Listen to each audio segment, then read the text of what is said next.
So I guess we're going to introduce our panelists who are absolutely the most amazing co-workers I've ever had, except the one on the red shirt. He's annoying as hell.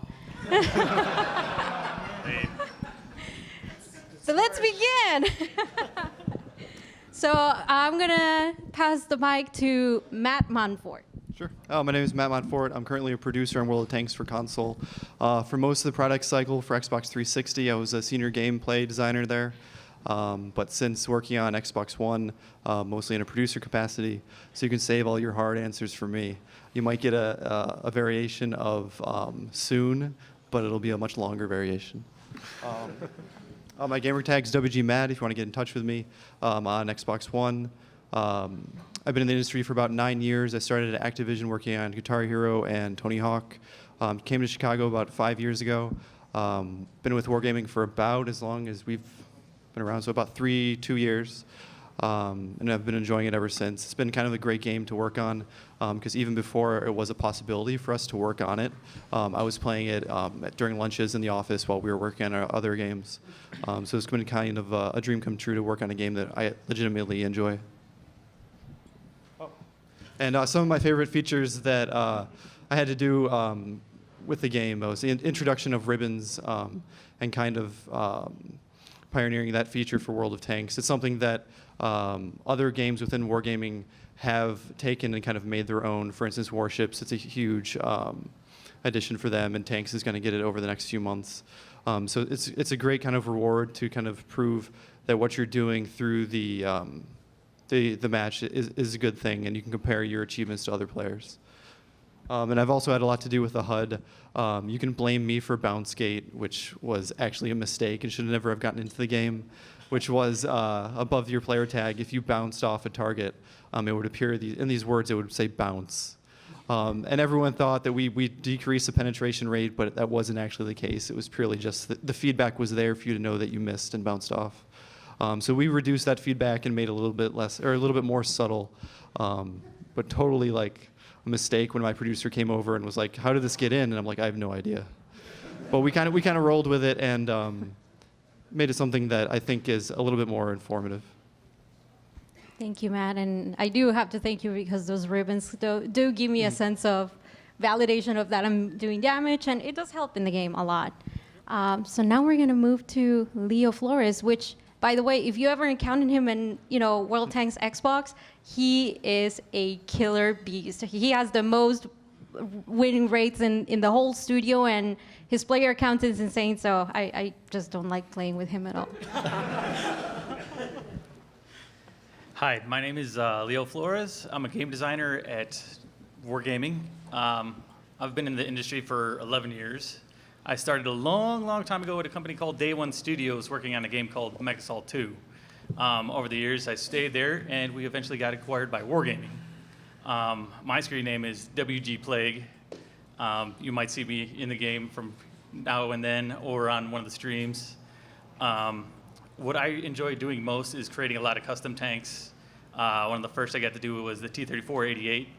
I've worked on almost all of the custom tanks, and I work on every tank in the game. So if you've played it or used it, I have worked on it. My favorite tank in the game right now, or out of all the tanks, is the T-110E5.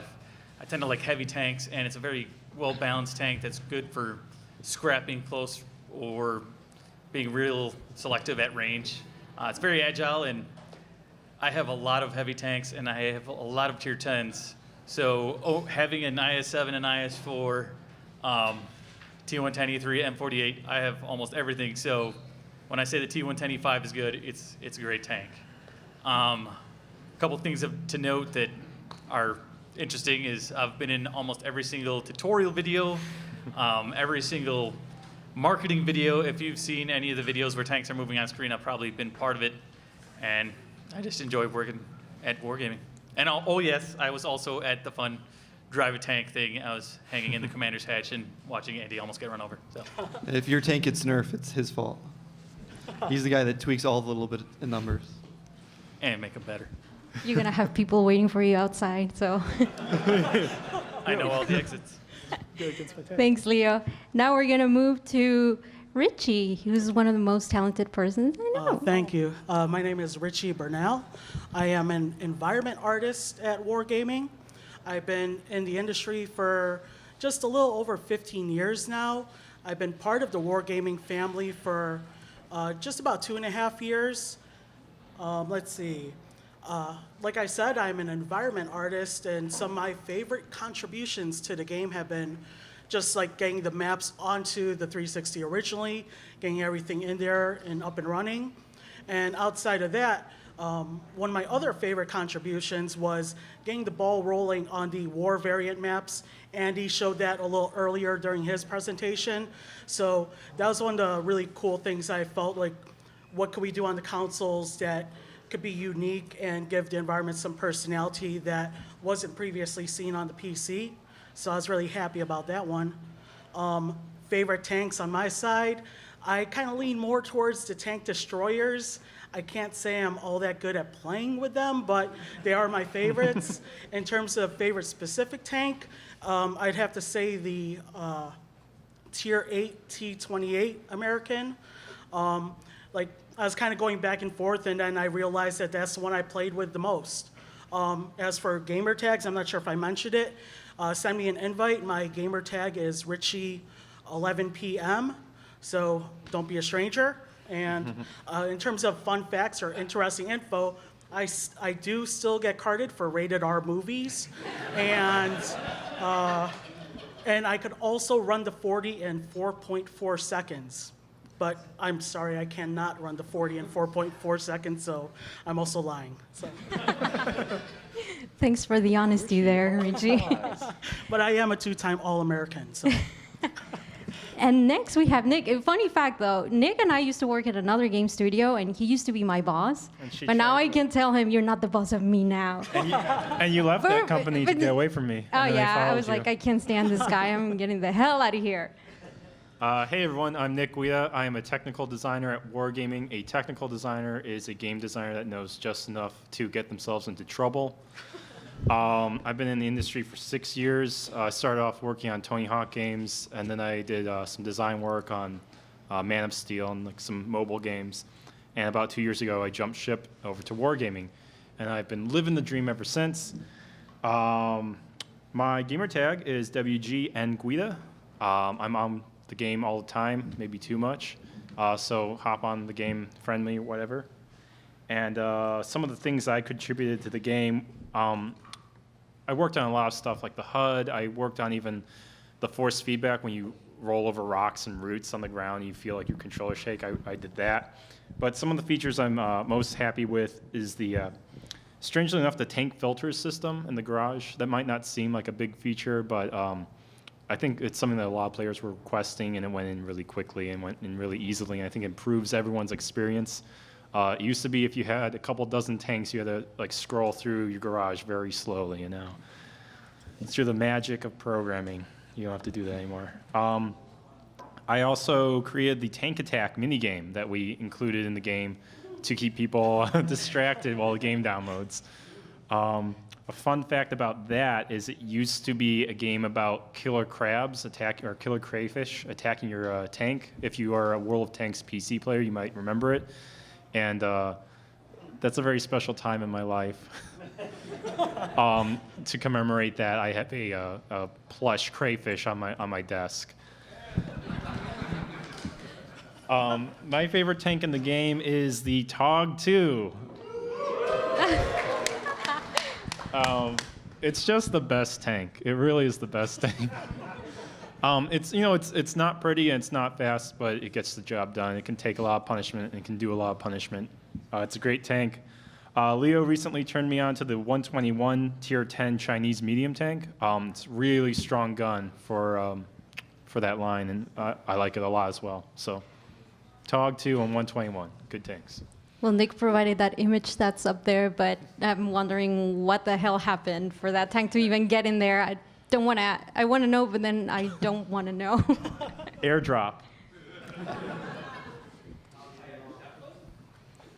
Well, oh yeah, we definitely want to share. I want you to share your personal war stories. I think for developers, it's all about work, work, work, work. But when we get to test the game and play it and create and, these within the studio matches, it gets kind of vicious. So, Leo, do you have anything to share since this image is yours? All right, so Tell us I about guess this, Leo. I'll go over this one. A lot of people say it's impossible to make a lot of silver in games. I tend to favor the IS6 because it gets me the most money in a very short period of time. So on average, I can make about 100 to 180,000 a game. Well, in this one, I don't know if you've all remember the previous ops. I think it was a couple months ago, where it was a stacked system. So first battle you got ×2, the next battle you got ×3, and then it went 3 to 4 to 5. Well, this was my my ×5, and obviously you can see I did okay. Yeah, it's a great tank, and I ended up cleaning house in this game, and my base, as you can see, there's no ×2 on the 4600 experience. So my base XP at the end of the match was 2,399. So if you have any idea how hard it is just to get 2,000, that was very difficult, but the timing was just right. So it was very profitable. But it's not my best or craziest story, but it's definitely one of the fun ones because there's so many battles that you want to record and save them. And most of them were before we had the DVR functionality on Xbox One. So you got to take pictures and save them. After Leo sent that picture around to the office, that's why we don't do those ops that kind of combine their multipliers on each other anymore. Yeah, it's because of Leo you guys don't have that anymore. Hey, I'm telling you, there are going to be a lot of people waiting for you outside. all the exits. As you may know, World of Tanks consoles do offer a lot of very unique features in game that maybe not a lot of versions of the game has, but the studio has worked and people in here have worked very, very hard to bring war variants, weather, day variant maps, and special tanks like the Freedom. So, Richie, what can you tell us about that? The console versions, there's a lot of stuff that was added exclusively for consoles. From an environment side, one of the things I was really proud of that we did as a team was when we added Pack Island. It was our first completely unique map to the consoles, and I was just like, I was really happy with the way it went. I was really happy with the way it was received, and to see it go from the Xbox 360 and now onto the Xbox One, where it just looks like absolutely gorgeous. It's just like, I don't know, you kind of feel like a proud parent and just kind of seeing that stuff go out there in the world. Andy touched on some of the stuff earlier in terms of just the updating stuff for going from the Xbox 360 to the Xbox One. But, you look at the artworks, whether it's the tanks or the props, and a lot of this stuff, it isn't like we just said, hey, throw on a higher res texture. A lot of the assets, whether it's the props, buildings, tanks, the trees, the bushes, were completely remodeled and textured, given new shaders just for the Xbox One. Another feature that I like personally that wasn't really art related was, I think Matt, you mentioned it earlier, the ribbons. As a console player, I thought that just added this new layer of experience to the game. So. Yeah, anytime we make something in the office that's unique to our series of titles, whether it be ribbons or the weather variants or entirely new maps like Pacific Island, we take a lot of pride in that, and it's great when we see the players respond well to that. It's great when we see some of the PC players lamenting that something we did they didn't get. There's there's a friendly rivalry between all the different wargaming groups, and we're always trying to kind of one-up each other in a very friendly manner. But there is some competition, I'd say. We get a lot of questions why PC has friendly fire and why the console version doesn't, and it's mostly as a result of one of our FX artists always shooting their teammate every time we did company play tests. So there was one day where we just turned it off, and he just started raging and yelling, "Why can't I hurt you again?" So we figured that if he's our typical 360 console player, it was better off to leave friendly fire off. when I first started at the company and participated in my first company or office play test, the game starts and I'm rolling out, and like 5 seconds in, I'm like, who the heck is shooting at me? And I turn around, it's like, why is my teammate shooting at me? And like Matt said, it was one of our VFX artists, and it was explained to me that that's what he does. So yeah. He's a jerk. You had it easy because I remember playing one of those matches and silly me, I did not load enough ammo, so I ran out. So all he did is push my tank off the cliff. I'm like, oh, great. It's, seeing your demise in slow motion because you really can't do anything about it. I'm like, and there I go. Ooh, this is a really good one. One of the exclusives, I already hear it in the audience. Those who got to play in Moon River, that was an exclusive for World Tanks console, and we're talking about the lunar tank. And I want to know exactly from you guys where it all began, because that is a very uniquely feature. So it was around, I would say, like December or January. It was quite a while before April Fool's. And it was me, our level designer, Chad Steingraber, and our art director, Vince. And we just kind of sat around and were shooting the shit and was like, what's cool? And then Chad pulled up a map on his computer, and he had been working on a moon map for no reason. And Vince was just like, let's just put a tank on it and play it. So the next day, Vince had a mock-up of what the tank looked like, and it pretty much was what you see on screen there. And then it went from just a concept to balancing its actual aspects, and Nick can speak to that more. But it was kind of an off-the-cuff conversation that just became something really cool. Yeah, I mean, it came together very quickly, and it was very much just us, talking in the office. Andy was talking in his previous Q&A session where you guys were like, hey, have you ever thought about having buildings that explode or whatever? And he was saying, yeah, we talk about this stuff all the time. Well, this is one of the cases where we were just talking about stuff all the time, and then we're like, yeah, let's do it. And Vince turned around a new tank paint job in like a few hours, and Chad crunched for a couple hours, and we had a moon map. And then, maybe a couple weeks of balancing and testing this tank, we had what was the final product. The Chaffee in particular was chosen because of actually its physical proportions. It has a bit of a wider set. It's a lower profile, lower center of gravity. And this is actually good for the lower gravity scenario we have on the moon. We tried larger tanks initially, and they would just kind of flip over like an SUV as soon as you tried to turn or something. And it's kind of funny because you look at the actual lunar vehicles that NASA designed, and they're all with wide sets, big tires, and low centers of gravity. Even still, and if you play this mode, you know that you go flying in the Chaffee if you hit the slice bump, and it's really fun. But the problem was initially you would hit these bumps and go flying and hit the ground. And as you can expect, you explode, because that's what happens when a tank hits the ground, from like 100-foot fall. And it was cool the first time, but then it was like, this isn't fun. People are going to be jumping and doing these cool moves and exploding constantly. It's not going to be fun. So I begged our lead designer, we have to do something about this. And he was really certain there was nothing that we could do that was too low level in just the DNA of World of Tanks, that when you hit the ground hard, you explode.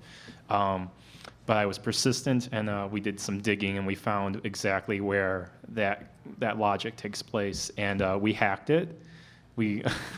There's a line in there that says, take damage unless you're the moon tank. It's very...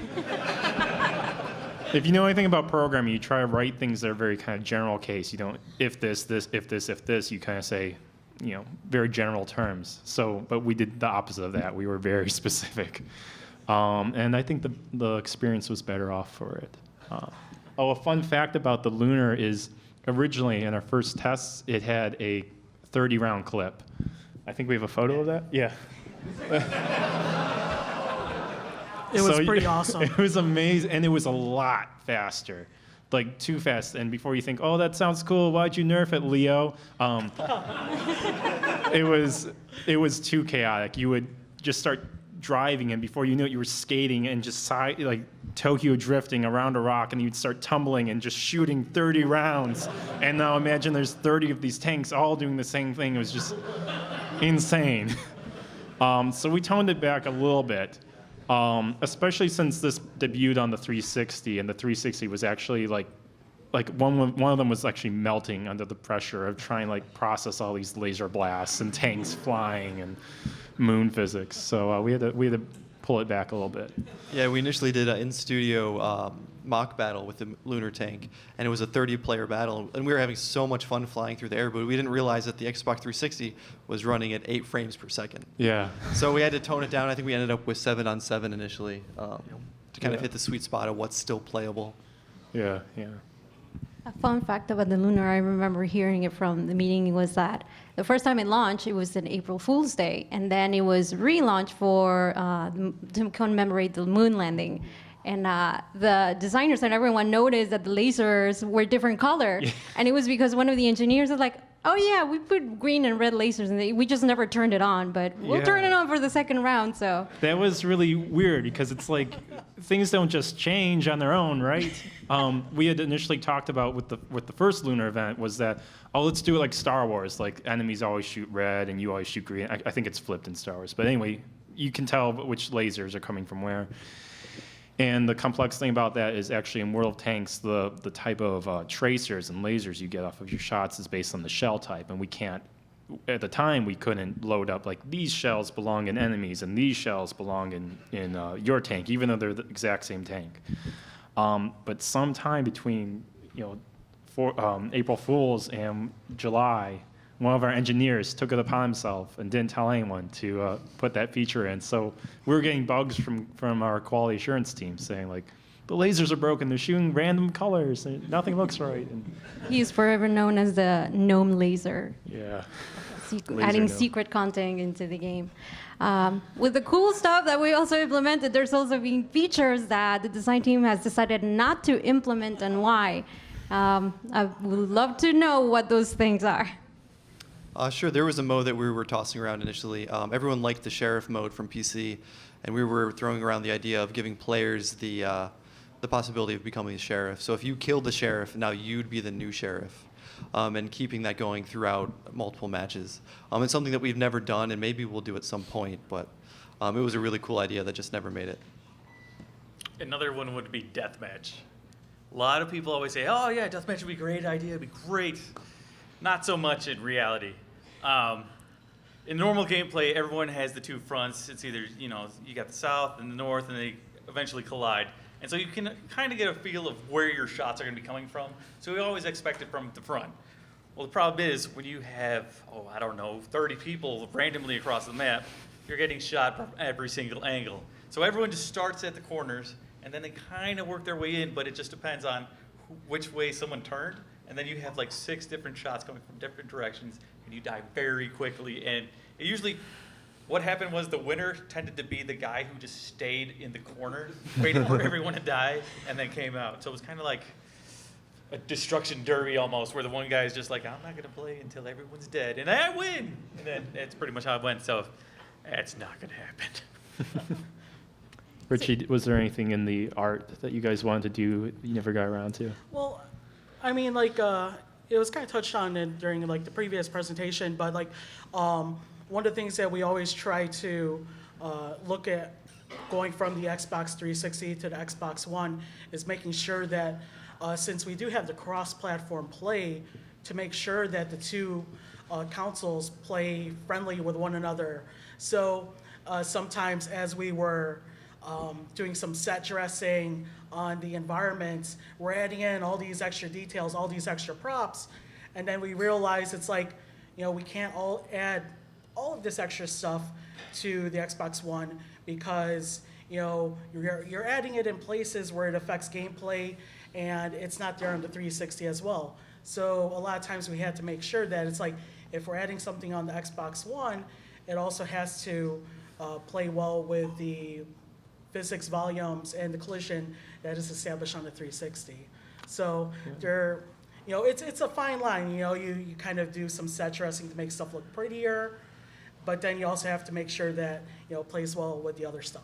Yeah, that's so that you don't have someone hiding behind a rock on Xbox One, and then on the Xbox 360 they're just sitting out in an open field like an idiot.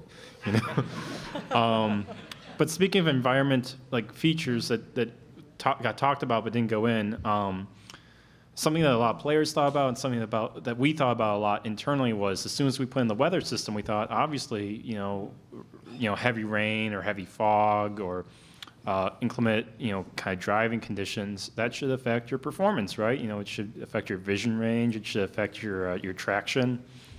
And the feature got really far. I think we might have actually implemented it and tested it out. And we had like heads-up display, like infographics, like being worked on to like let you know that this is happening, kind of like Weather Channel, like your 5-day forecast, that kind of thing. And it turns out it is not fun to not be able to see anyone because it's foggy, or slide down a ravine because it's rainy and your traction is bad. So that's one of those features where you have to kind of call the line between realistic and fun, gameplay. Yeah, That's it worked better on interesting. paper. Yeah, it looked better on paper for sure. And that was a feature that got pulled like in the last week of production before we launched a patch. So we're definitely not afraid of trying new things and realizing when we've made mistakes. Yeah, exactly. It's interesting that you mentioned, you said it several times, that it's fun, because all of you get to test the game, and then if it's not fun, you definitely consider pulling all that information out. Yeah, absolutely. All right, we want to make sure we keep the game fun. One of the things also that we do within the studio, and I'm sure you've met Lady O, who's at the checking table. She's fantastic. Is also leverage all the feedback from the community. A lot of the features that are in game right now, it is because of the comments and suggestions that all of you tankers send us via the forums, Twitter, Facebook. And we definitely hear you, and we want to make sure that we process that into the game. But as a developer, as a designer, as an artist, as a technical designer, how do you leverage the information that the players give you, and then it comes out in the game? I think mostly it's thanks to people like Val and Arlette herself that read the forums every day, talk to you guys, and kind of filter down the feedback to us. We receive a report at the end of the day, every day, talking about hot topics and different trends and what we want to act on next. Something that I'm really proud of is that we respond to disabled gamers very quickly and with great importance. For instance, if we have colorblind gamers that say, oh, I can't read this number because it's red, we'll make it a priority to fix it. Or we introduced a blinking mechanism to the attention to the sector feature. Yeah. And we had epileptic people saying that, oh, that was making it, they could no longer play because they were having some kind of reaction to it. That was my fault, I'm sorry. Well, we fixed it right away, and it's great that we work for a company that puts that as a high priority. It also helps us gauge issues in the community. Say a tank's overpowered or underpowered. It's like usually a canary in the coal mine where it gives us an idea of where to look. Everything you see on the forums necessarily isn't always true, because sometimes people will call out tanks, maybe they had a bad day, or maybe they just got a wrong case of many games losing to the same tank. But it gives us an idea of what to look at. Like situations kind of like, here's one, the Waffentrager E100. Many people despise it, but when you look at the actual numbers and the breakdown, because we collect all the data of every single match, of every single player, of every single day, so we know how much damage, how much spotting, how much experience, everything that goes along with the tank, how much they win, lose, everything. And the crazy thing about that tank is it's very like 50-50 balance of win-lose. And we try to keep all our tanks somewhere around there where it's not too good, it's not too bad, but we just keep it right. But it gives us points where we can look at tanks where they're underperforming. Like, a couple patches ago, there were a number of low-level UK tanks like the cruisers, and they were just getting destroyed. But the difference between maybe 15 millimeters of armor made a gigantic difference. But it helps us look at tanks that we can adjust to make them better, or if they need a nerf. Usually we don't try to do that. We try to make everything better so it's comparable instead of just taking away everything. And then other situations, we'll get suggestions from the forums for packages or new layouts, and if it's within reason, we will implement those. But if not, like not every combo will work on the tank. We won't do those, but when we can, we will.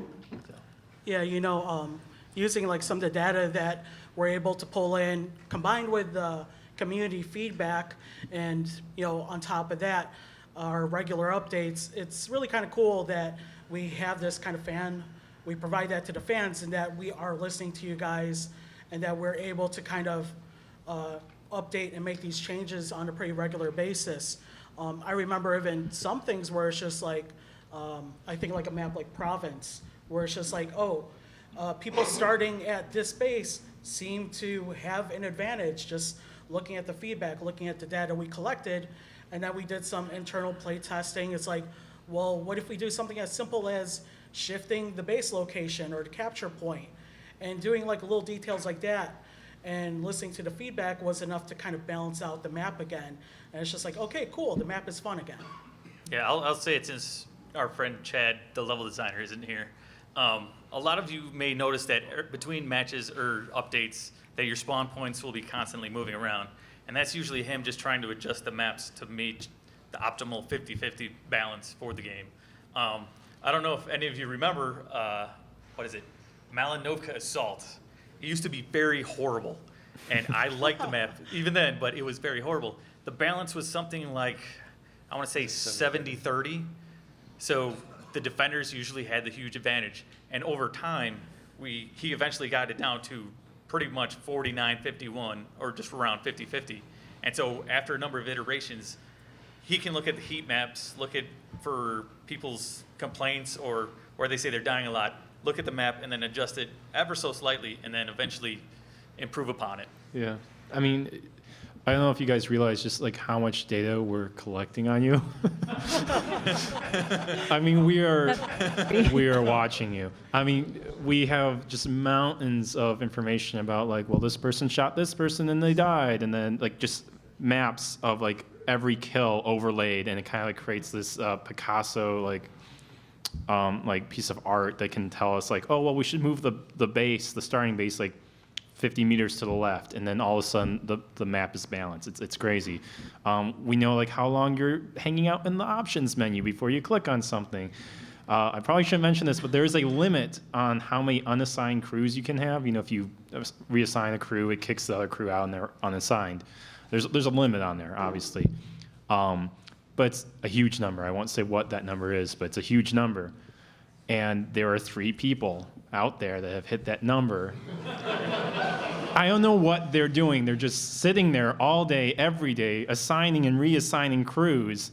And so they have X number of unassigned crews, and we have like a log saying, this person has run out of crews, this person has run out of crews.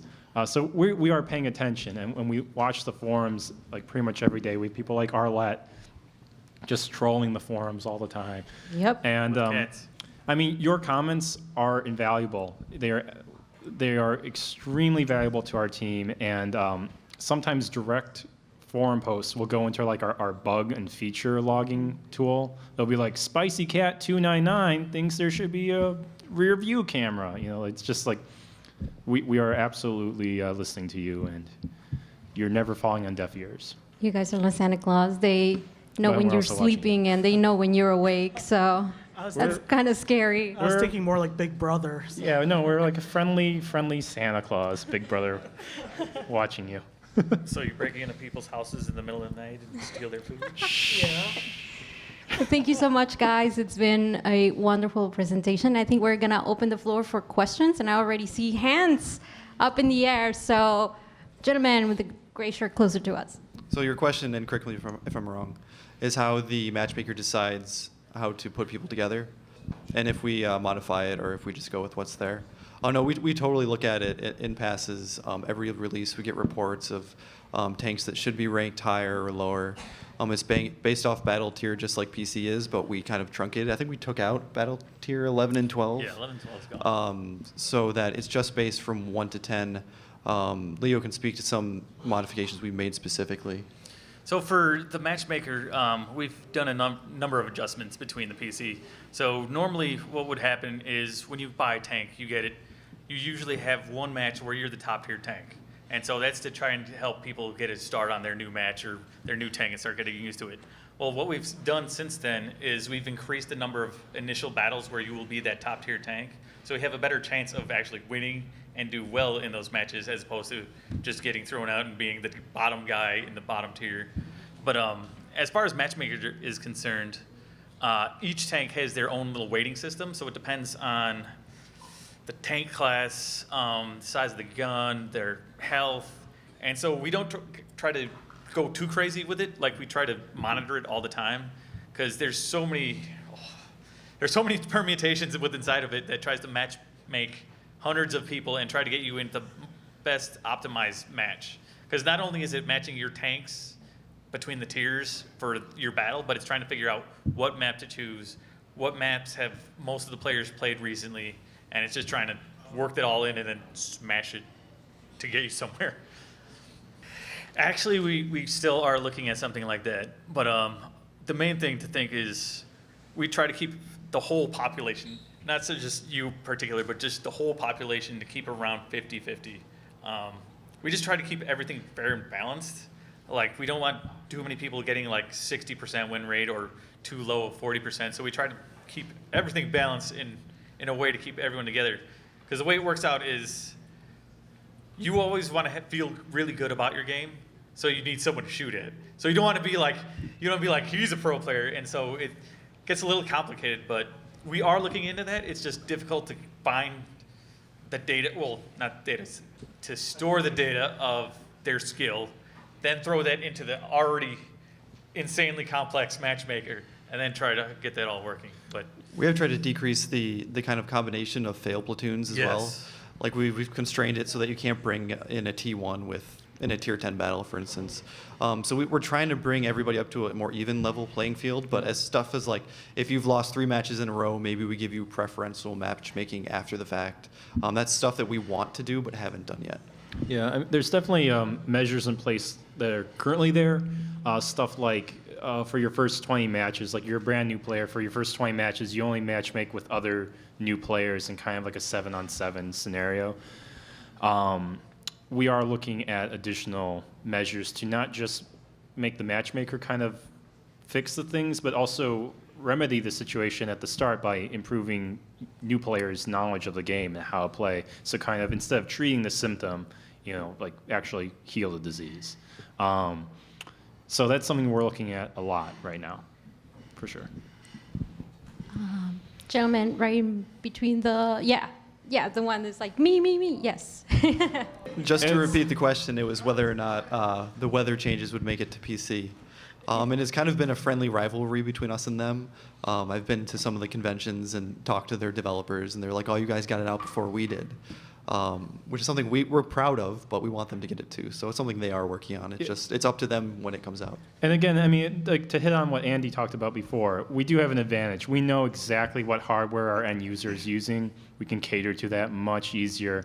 The PC guys are catering to a large audience, a large PC audience, a large Eastern European PC audience especially, and hardware there kind of lags behind in some respects. So there's certain things that we're able to do that they're still working on. I think another thing that kind of helps us is a lot of people on the team have known each other for a very long time now. So if there's an idea like a weather variant or war variant or visibility from weather, it's easy enough to kind of bounce ideas off one another and be like, hey, let's try to prototype this. And we could kind of see like very quickly whether it's going to work or whether it's gaining some traction. Right, we discovered quite the same thing, and we just decided that the weather effects shouldn't affect gameplay. It's And just all aesthetics. maybe that's an advantage of having being on a console that people are a little bit more geared towards arcade-like gameplay. I do think that's something that, at least me personally, I've always been kind of more of a console player as opposed to a PC one. And, I think the way we've ported our game over to both the 360 and now the Xbox One, it lends itself really well to the console player sensibilities. Thank you. Gentleman all the way at the back with a white shirt standing. What programs do they use for art assets? Oh, programming languages. It kind of depends on what you're doing. I know on the HUD side, it's mostly ActionScript 3. On the game side, it's Lua. The engine's in C++. But we also, on the back end and server side, we have people doing stuff in Python. So it really depends on what you want to do. But once you become extremely proficient in one language, it's not too hard to bounce around and learn other ones. So it's kind of whatever is needed.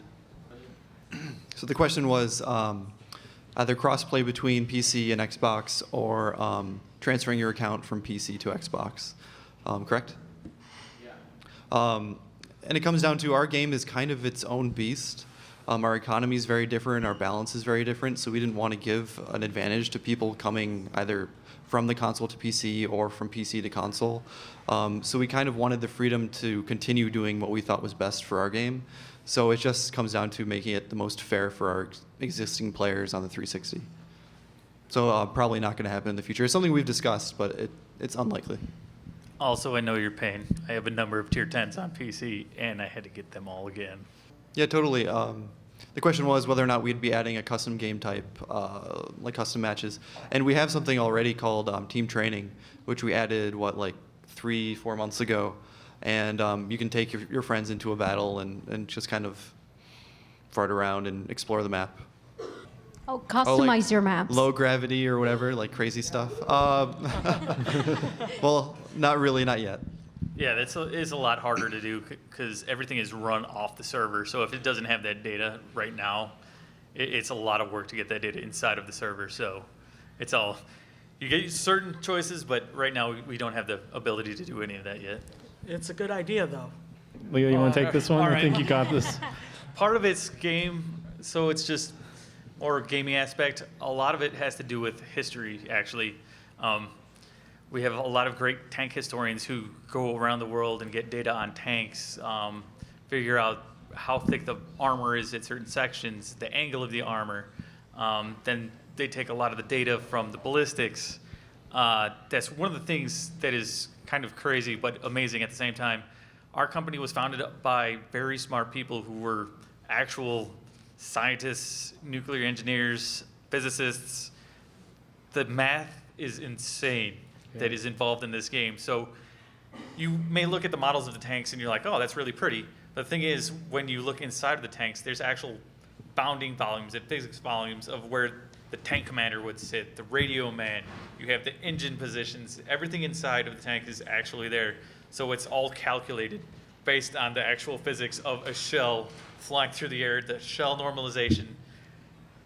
It's a lot of work from a lot of people, but It really is phenomenally complex, Yeah. you know, and that's part of the reason why sometimes we have difficulty as game designers communicating something to you. For example, sometimes we wish we could communicate stuff like vision range and whether or not you're going to be detected and some of kind of the vision sensitivities. And you were talking about like, well, this radio could produce this historically, you know, and this guy can see out of the commander's hatch, you know, this well, and on this tank, well, you know, the back, you know, stuck out so far, and there's this bush, and we're doing actual physics calculations with like the sight lines to the bush.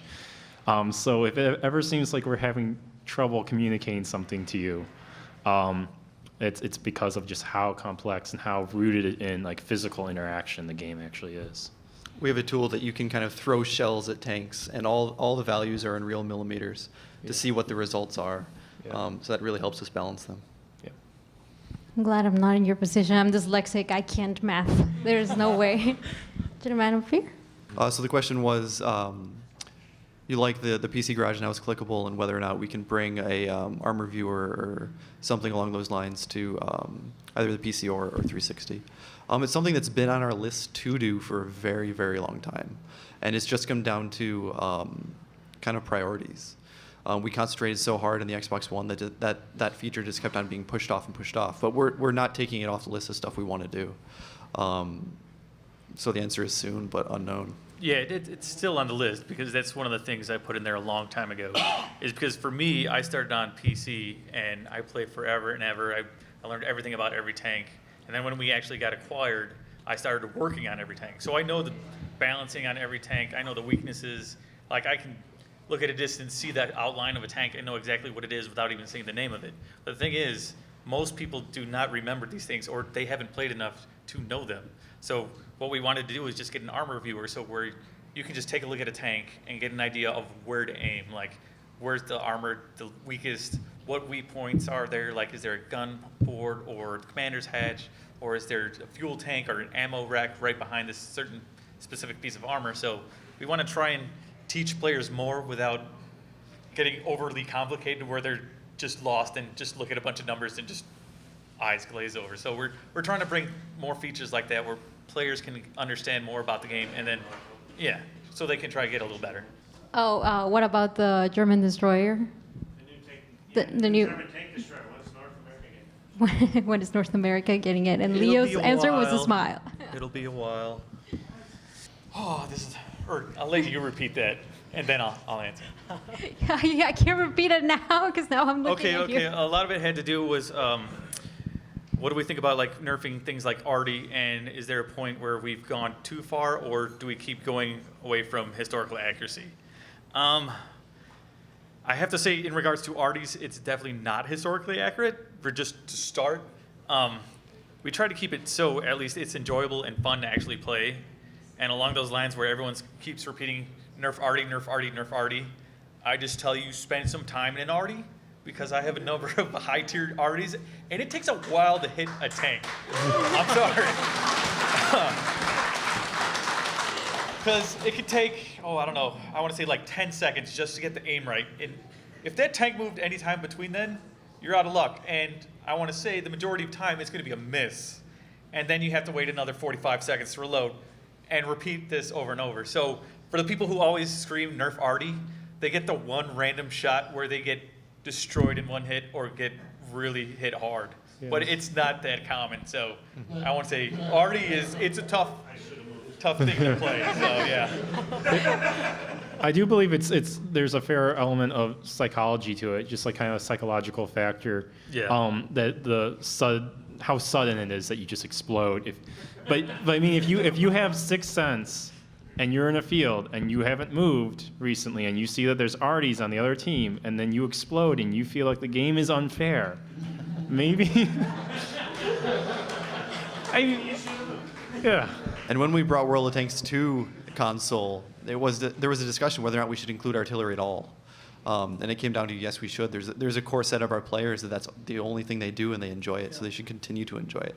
But I think it's a bigger discussion what we can do to give feedback to the people being aimed at, to give them information whether or not they can move, whether that's like enforcing it through voiceovers or your crew talking to you. There's other solutions there beyond just nerf Artie. Well, then the other half of that question was how far we can kind of deviate from PC, which was it's kind of very much our own game. We can deviate as far as we want, as far as we feel is appropriate. I do like the voiceover idea. It's just like, hey, dude, shouldn't we move? We've been here for 5 minutes now. We should get going. So the question was, why is the console version, Xbox 360, Xbox One, so different from PC? And you really hit on it. Part of it is at least that the audience is different.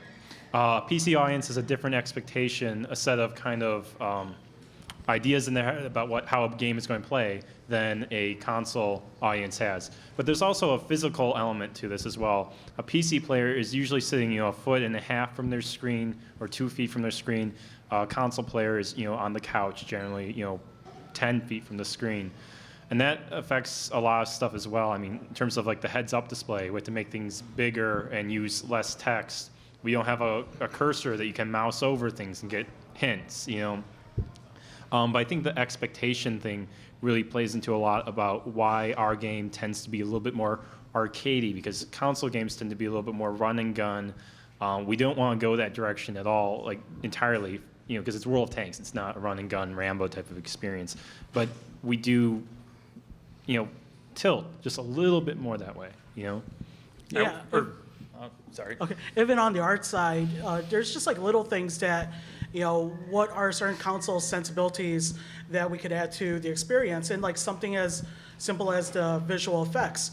Okay, let's really Hollywoodize the explosions, the smoke and fire, and it's a small change, but it's enough that like some of the console players are just expecting little things like that. I was going to just speak real quick to the tanks. As far as the data is concerned, they're not that drastically different from their PC counterparts. The only real main differences are for balancing aspects, where we get a little more data and we can fine-tune specific things. And on the other side of that is a lot of it's perception with the tanks, because we have different cameras with different fields of view, so it feels very different, but it's actuality, the data is not that far apart. So the question was whether or not other pieces of armor, like spaced armor, could be blown off similar to the turret. And it's something that Andy kind of touched on during his talk. Is that yes, it's something we're looking into. It's not something that we're actively like putting a lot of effort into. But if we could have some kind of interactivity with other pieces of the tank being blown off, that would be something that would be really cool. The other part of that is we have to be careful about how crazy we get with it, because everything is its own entity on the server. So every time you blow off that turret, the server keeps track of exactly where that turret is. So anyone who interacts with it knows exactly where it is. So the problem is we don't want to overload the servers too much with too many things moving around. But that is a valid thing that we could potentially do in the future. Yeah, and we even have things already. I mean, this isn't entirely interactive. It's mostly just for the individual clients, but we do have things on the tanks that we call wiggly bits, like antenna and things that aren't bolted down that kind of like sway and go with the actual physics of the tank. So we're always looking at new ways that we can make those tanks look really cool, really realistic, you know, and you know, popping the turret off was one of those ways, and it happened to have actual kind of gameplay impact, which is really cool. And maybe we'll look at more stuff in the future. We've also looked at weakening armor, like hitting the same spot twice. Yeah. But it really hasn't gotten past the point of just having the conversation because we don't know the gameplay implications for it yet. Well, thank you so much, guys. Thank you for your time, and not just the panelists here, but our previous panelists.